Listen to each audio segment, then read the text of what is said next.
Jom teman saya buat skon ala Cameron Highland.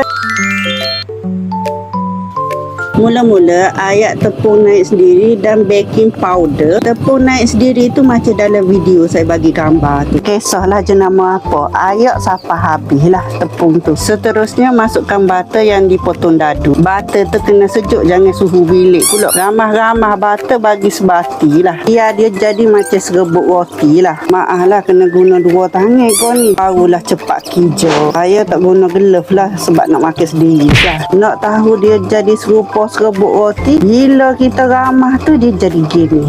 Jadi gitu. Lepas tu dia berawan.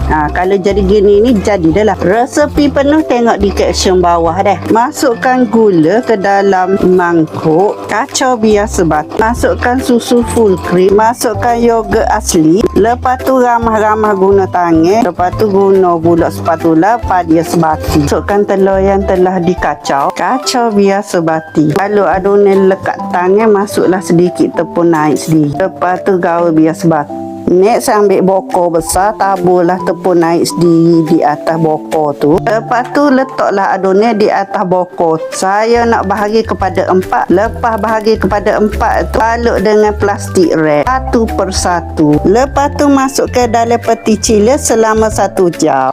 Lepas 1 jam, buka satu persatu lah adunan tu. Sebelum tu letaklah tepung naik sendiri di atas bokor. Lepas tu kacau biar dia serat. Buka plastik wrap kat adunan, letak kat bokor. Letak bertindih-tindih dah. Lepas tu sapu tepung naik sendiri dekat rolling. Penyek adunan dulu baru kita rolling. Gerak pak, lepas tu tindih adunan tu. Buat gitu sebanyak 7 kali. Mesti saya buat gini ni nak bagi skon tu berlayer-layer lah bila masuk nanti. Lepas 7 kali buat, rolling adunan biar ketebalan 2 cm. Lepas tu terak adunan. Terak tu diameter 5 cm. Penerak tu kena celup dengan tepung naik sendiri. Barulah adunan tak lekat kat penerak tu. Taklah sampai habis adunan tu. Lepas tu susun skon tu dekat loyang yang dilapik dengan baking paper. Seterusnya sapu telur kuning dekat permukaan skon tu. Sapu telur kuning dekat semua skon. Masa ni oven dah panas dah, suhu 170 selama 20 minit. Bila dah siap panas tu, barulah masuk loyang dalam oven. Masuk skon suhu 170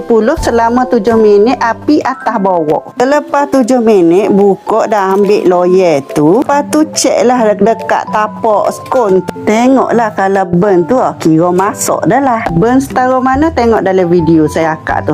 Kalau gini ni kira masuk dah lah skon. Skon saya ni versi lembut lah. Kalau tekan tu dia lembut-lembut. Jangan lupa subscribe, like, komen, share video ini.